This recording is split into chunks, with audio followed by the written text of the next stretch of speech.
Entry entry.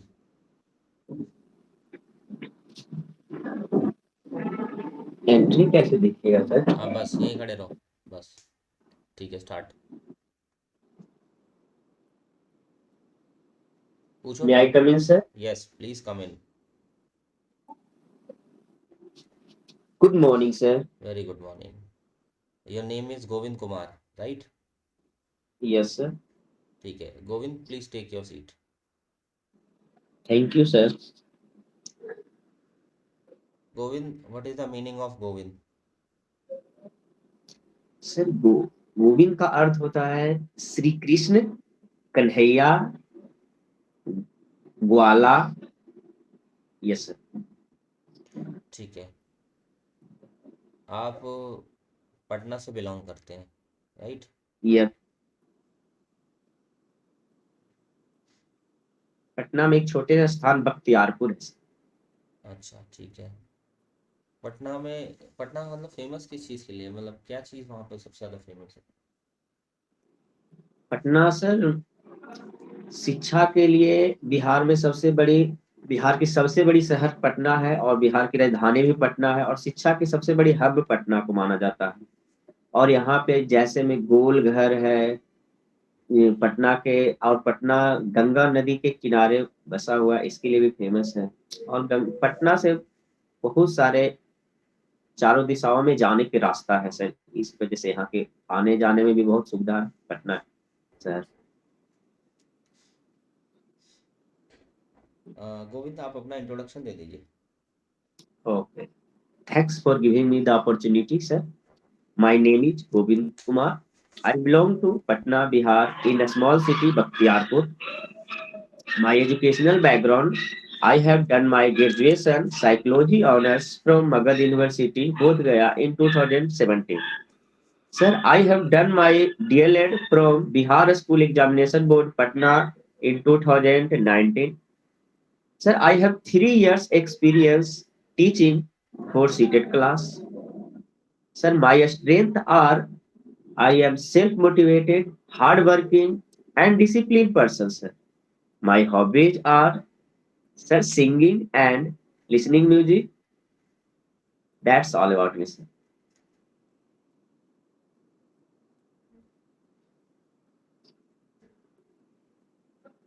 आपकी hobby है singing and listening music. किस Yes, sir. तरीके का म्यूजिक सुनना पसंद है आपको? क्या सर? किस तरीके का म्यूजिक सुनना पसंद है आपको?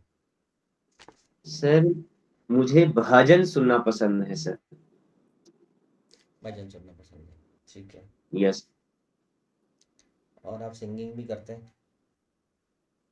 Yes sir. ठीक है। एक जो भी आपका पसंदीदा सॉन्ग हो उसकी दो लाइनें आप गाकर सुना दीजिए। Okay sir. सर एक बिहार का रिलेटेड ये सॉन्ग है, जो मिथिला यूनिवर्सिटी में बहुत ही चर्चित ये सॉन्ग है सर। मैं इसी को गाना चाहूंगा। याजू मिथिला नगरिया निहाल सखिया, कि आजू मिथिला नगरिया निहाल सखिया, कि चार दुल्हा में बड़े का कमाल सखिया, किया चार दुल्हा में बड़े का कमाल सखिया। गगन मगन याझु मगन धरतिया, गगन मगन याझु मगन धरतिया, दुल्हा जी के देखी देखी सावरी सूरतिया, तयाजू लोढ़ा से सिकाइन कर गाल सखिया, तयाजू लोढ़ा से सिकाई इनकर गाल सखिया, कि चारों दुल्हा में बड़े का कमाल सखिया। Thank you sir. Very good.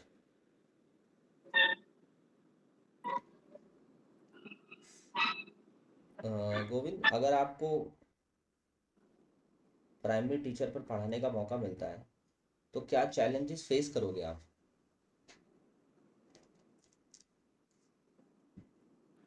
Please repeat sir question.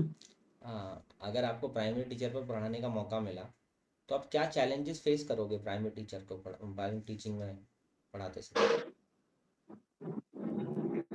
Sir primary के लिए तो मुझे ऐसा कुछ नहीं लगता है कि चैलेंज फेस करना पड़ेगा। जैसे कि मेरे अंदर जो क्वालिटी है, हंसाकर, घुला मिलाकर बच्चों के साथ मिलजुल कर पढ़ाने का, यदि मैं उस तरह से बच्चों के साथ अपना बिहेवियर पेश करता हूँ तो बहुत कम ही समस्या उत्पन्न होने की संभावना है सर। और यदि किसी तरह कुछ समस्या उत्पन्न होती है तो सर सबसे पहले मैं उस समस्या को देखूंगा कि इस समस्या का आखिर समाधान कहाँ से उत्पन्न होगी, फिर मैं उस पर काम करने का प्रयास करूंगा।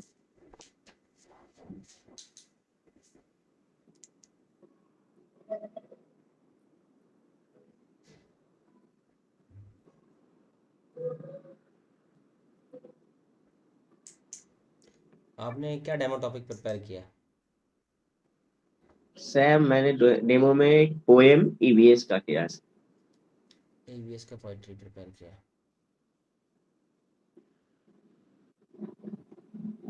और इसके अलावा हिंदी इंग्लिश में क्या प्रिपेयर किया आपने? हिंदी में भी पोएम किया है सर, इंग्लिश में भी पोएम किया है सर। क्या क्या पोइट्री किया आपने? हिंदी की सर एक कटोरी भरकर गोरी, और ईवीएस का है बीज बीज बीज, एक 5 क्लास का चैप्टर है उसमें एक पोएम को दर्शाया गया है कि कौन से देश से कौन से बीज आए हैं, उसको भी मैंने एक कविता के रूप में तैयार किया है। और सर मैं और बहुत सारे पोएम याद किया हूँ, ठीक है, जो आप आप एक कहें। काम करो, ईवीएस का एक टॉपिक करा दो, ठीक है, और हिंदी एंड इंग्लिश की पोइट्री को रिसाइट कर दो ओनली एक्शंस के साथ। ओके, ईवीएस का पहले करा दो सर पोएम। हाँ, ईवीएस की पहले करा दो, फिर उसके बाद हिंदी इंग्लिश की पोइट्री रिसाइट करनी है आपको, ठीक है? चलो। ओके ठीक है सर। क्या सर मैं क्लास एज्यूम कर सकता हूँ? हाँ जी। सर सबसे पहले मैं आपको बताना चाहता हूँ कि क्लास 5 का ईवीएस 5 नंबर चैप्टर में एक चैप्टर है बीज बीज। इसमें कौन देश से कौन सारी सब्जियां आई है, बीज आए हैं, उसके बारे में मैं इस कविता के माध्यम से बच्चों को बताना चाहूंगा। Good morning children, how are you? You are fine, I am also fine. तो आप लोग रेडी हैं पढ़ने के लिए? आज आप लोग को सर बहुत एनर्जेटिक तरीके से, मजे से लग रहा है आप लोग डिस्चार्ज नजर आ रहे हो, चार्ज होना चाह रहे हो। ठीक है, पहले गोविंद सर आपको चार्ज करेंगे। ठीक है, आपके हाथ में पेन उन है तो नीचे डेस्क पर रख दो, और मेरे साथ जैसे मैं करूंगा उस तरह से आपको करना है। 1 2 3 3 3, 1 2 3 3 3, 1 2 3 3। कुछ आया एनर्जी अंदर से? ओके, वेरी नाइस, बहुत अच्छा। अब आप लोग में एनर्जी आ गया है। अब आप लोग मेरे साथ गाने का प्रयास करना है और ध्यानपूर्वक सुनना है, और इस कविता के बाद कुछ प्रश्न भी हम आप लोग से पूछेंगे, इसीलिए आप लोग को ध्यान एकदम एकाग्रचित करके सुनना है। Okay okay, very nice. आलू मिर्ची चाय जी, कौन कहाँ से आए जी? आलू मिर्ची चाय जी, कौन कहाँ से आए जी? 7 समुंदर पार से, दुनिया की बाजार से। 7 समुंदर पार से, दुनिया की बाजार से। व्यापार से उपहार से, जंग लड़ाई मार से। कैसे कैसे आया? व्यापार से उपहार से, जंग लड़ाई मार से। हर रास्ते से आए जी, आलू मिर्ची चाय जी। ठीक है बच्चों, आ रहा है ना समझ में? ठीक है, नेक्स्ट नेक्स्ट लाइन है, दक्षिण अमेरिकी मिर्ची रानी। दक्षिण अमेरिकी मिर्ची रानी, मसालों की है पटरानी। दक्षिण अमेरिकी मिर्ची रानी, मसालों की है पटरानी। मूंगफली आलू अमरूद, धूम मचाते करते उछल कूद। कौन कौन से आए दक्षिण अमेरिका से बच्चों? मिर्ची, मूंगफली, आलू और अमरूद। ओके, नेक्स्ट लाइन है, भिंडी है अफ्रीका की, भूरी भूरी कॉफी भी, भिंडी है अफ्रीका की, भूरी भूरी कॉफी भी। अरे नक्शे में यूरोप किधर है, वहीं से आए गोभी मटर। कहाँ से आया भिंडी, कहाँ से आया बच्चों, बताएगा? भिंडी यूरोप से, और कॉफी भी, और नक्शे में यूरोप किधर है, वहीं से आए गोभी मटर। Very nice. और अगला लाइन है, चली चीन से सोयाबीन, गोल गोल कैसा होता है सोयाबीन, चली चीन से सोयाबीन, अब पहुंची अमेरिका बजाती बीन। चली चीन से सोयाबीन, पहुंची अमेरिका बजाती बीन। अब घूम घाम लौटी अपने देश, उसमें है गुण कई विशेष। रौब जमा कर आई जी, रौब जमा कर आई। तो बच्चे समझ ना, रौब जमाना मतलब होता है जो एक बार आया हुआ वापस लौट के नहीं जाता, उसी को कहते हैं रौब जमा कर आई। अब बच्चों कुछ ऐसे ऐसे सब्जियां हैं जो अपने ही देश के, इंडिया के हैं, उसको लास्ट लाइन में हम लोग सुनेंगे। बैगन मूली सेम करेला, बैगन मूली सेम करेला, आम संतरा बैर और केला।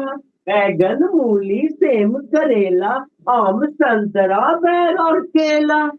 पालक परवल टिंडा मेथी, भाई बहन सब देसी, भारत की पैदाइश जी, कौन कहाँ से आएगी, आलू मिर्ची जाएगी।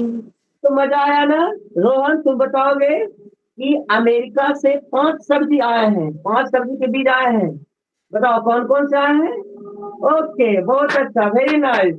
5 सब्जी रोहन बताया कि सबसे पहले आया है मिर्ची, आलू, और मूंगफली, अमरूद और टमाटर। बहुत अच्छी। तो लोनी तुम बताओगी कि चीन से कौन से सब्जी आए हैं, याद है ना? चीन से गोल गोल बताए थे, सोयाबीन। बहुत अच्छा, बहुत अच्छा। आप लोग को घर से जाना है तो जो जो सब्जी आया है उस सब्जी का नाम लिखना है, और अपने मम्मा से पूछ के एक सब्जी के कम से कम 2 आइटम, जैसे आलू के एक सब्जी भी बनते हैं और भुंजिया भी बनते हैं, तो इसी तरह 2-2 आइटम के नाम लिखना है।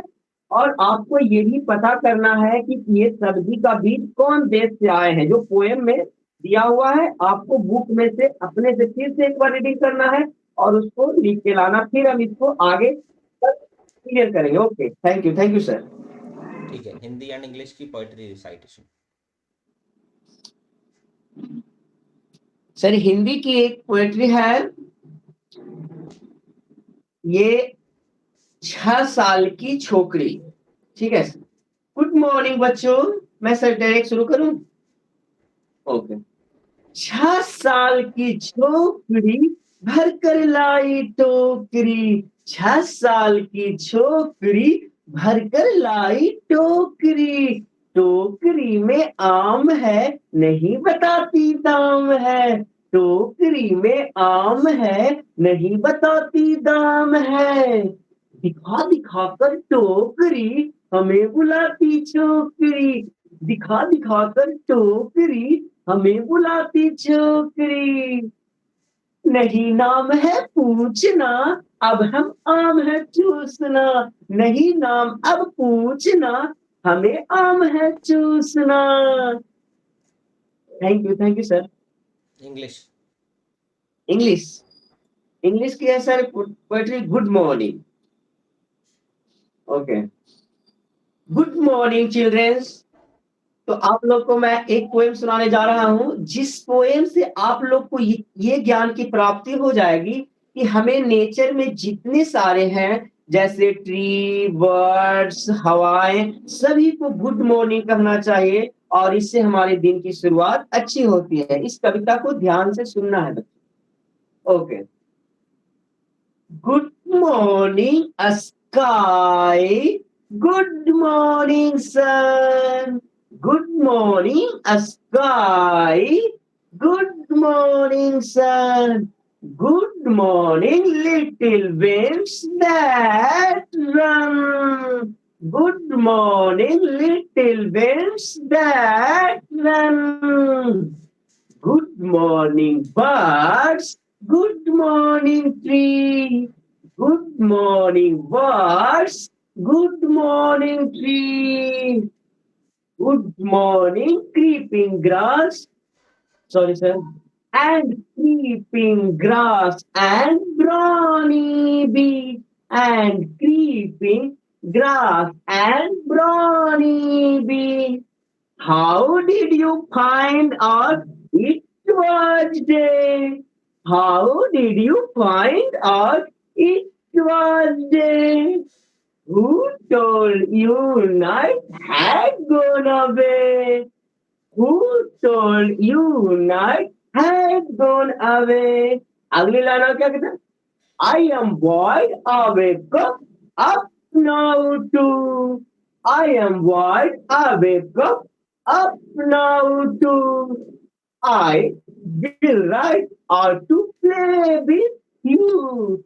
I will write out to play with you. Thank you, sir. Very good. ठीक है, गोविंद बैठ जाओ। Thank you, sir. आपने लिखा है गोविंद कि आप अवेलेबल रिसोर्सेज से टीचिंग एड्स बना सकते हो, तो ऐसे कुछ अवेलेबल रिसोर्सेज बताइए जिससे आप Yes, टीचिंग एड्स बना सकते हो। सर जैसे मैंने बताया सर कि जैसे मैं क्लास में पढ़ा रहा हूँ बच्चों को और अवेलेबल रिसोर्स जैसे जो भी मेरे पास है मैं उसी को संसाधन मानकर मैं बच्चे के सामने प्रस्तुत कर सकता हूँ। जैसे में मेरे पास पेन है, डस्टर है, मार्कर है, ये सब का इस्तेमाल करके भी मैं बच्चों को बता सकता हूँ कि शिक्षण सहायक सामग्री ये टीएलएम के रूप में उसको बता सकता हूँ।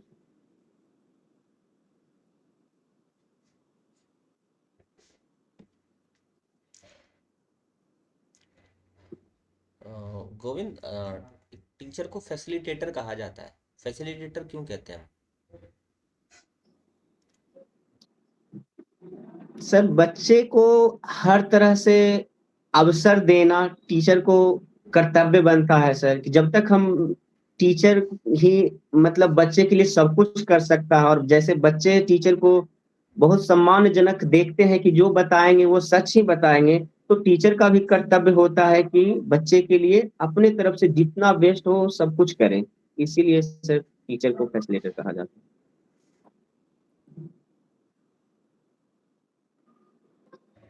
अवसर देंगे तो बच्चे कुछ भी कर सकते हैं सर। अवसर बच्चे को सबसे पहले ज़रूर देना चाहिए।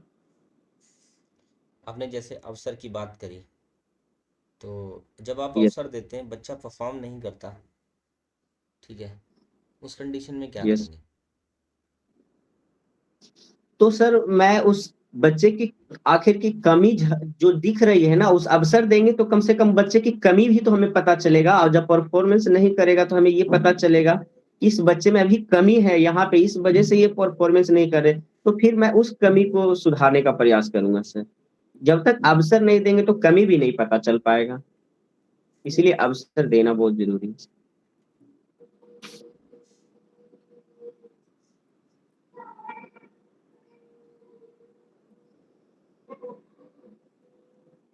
एक लास्ट क्वेश्चन है गोविंद आपसे।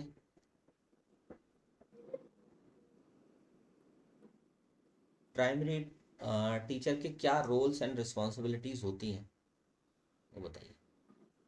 सर मेरे हिसाब से प्राइमरी टीचर के सबसे पहले तो टीचर में डिसिप्लिन होना चाहिए सर, क्योंकि जब तक खुद डिसिप्लिन रहेंगे तो बच्चे भी डिसिप्लिन रहेंगे।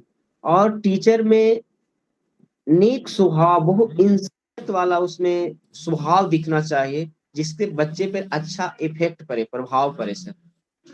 और एक टीचर को साइकोलॉजी का ज्ञान भी होना चाहिए जिससे बच्चे की भावना को समझ सके सर। और टीचर को सब्जेक्ट का भी ज्ञान होना चाहिए जिससे बच्चे को सही सही ज्ञान प्रदान कर सके। और लास्ट है सर पांचवा कि बच्चे को टीचर को टीएलएम का सही इस्तेमाल के लिए भी आना चाहिए जिससे कि बच्चे को किस समय कौन से टीएलएम शिक्षण सहायक सामग्री का इस्तेमाल करना है वो अच्छे से बच्चे को सिखा सके टीएलएम का इस्तेमाल करके।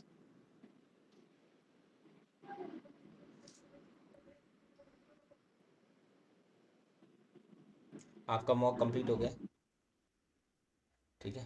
Thank you sir.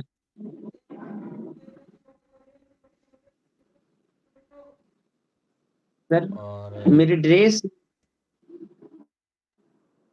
ड्रेस आपकी अच्छी है। ड्रेस अच्छी है।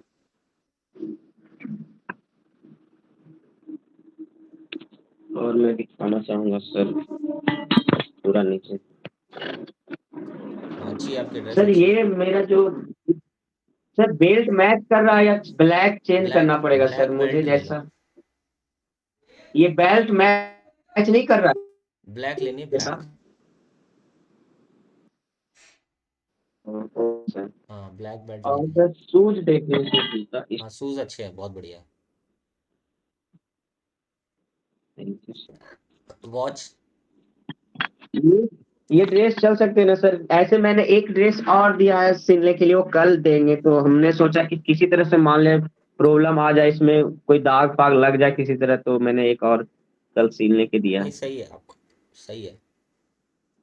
अच्छी है। इसको मैं सर इसी पर्पज से सिलाया हूँ सर। गोविंद, आपका डेमो बड़ा इंटरेस्टिंग रहता है और बच्चा थैंक काफ़ी यू सर। इंजॉय भी करेगा। और इवन इंटरव्यूअर को भी काफ़ी पसंद आएगा आपका जो। हर किसी इंसान का ना एक फोर्टे होता है। तो आपका फोर्टे डेमो टीचिंग है। मतलब आपको आपके मन मुताबिक अगर पढ़ाने का मौका मिल गया तो आप बहुत अच्छे से पढ़ा पाओगे। ये साफ तौर पर दिखाई दे रहा है डेमो टीचिंग में। ठीक है। डेमो टीचिंग में देखो, ओके सर। जो चीज़ आप कर रहे हो वो बड़ी इनोवेटिव है। वो शायद ही कोई करेगा, ये मुझे लगता है डेमो टीचिंग में। क्योंकि डेमो टीचिंग सब लोग अपने तरीके से सोचते हैं, लेकिन आपने उसको प्रैक्टिकली ऑन ग्राउंड्स बड़ा अच्छे तरीके से यूनिक बनाया, मतलब लोगों से अलग बनाया है। ठीक है। तो आपकी डेमो की सर मैंने दो ही डेमो के लिए तैयार किया हूँ सर। आप दोनों डेमो पे, एक तो ये मैंने अभी जो गाया था कौन कहाँ से आया जी आलू मिर्ची वाला, और एक ऊंट चला, मैंने यही दोनों, यदि वो बोल दिए ना कि आप अपनी तरफ से कोई डेमो टॉपिक तैयार किए हैं तो सुनाइए, तो मैंने इसी दोनों में से सर, ये ठीक है। दोनों में से कोई सुनाऊंगा तो ठीक हाँ। रहेगा। हाँ, और क्वेश्चन के आंसर्स भी आप ठीक ठाक कर रहे हो। ठीक है। तो एज सच मुझे लगता है कि आपको अभी सिर्फ ये इम्प्रूव करना चाहिए कि आपकी ये कंसिस्टेंसी बनी रहे। ठीक है। और इसमें कुछ छोटी मोटी कमियां हैं, वो प्रैक्टिस के साथ और दूर हो जाएंगी। ठीक है। तो जी overall it sir. Was very good. और काफ़ी, मतलब डेमो में काफ़ी इंजॉय करेगा इंसान अगर आपकी कोई डेमो सुनेगा। ठीक है। थैंक तो मज़ा आया। गोविंद, इसी तरीके से आप अपनी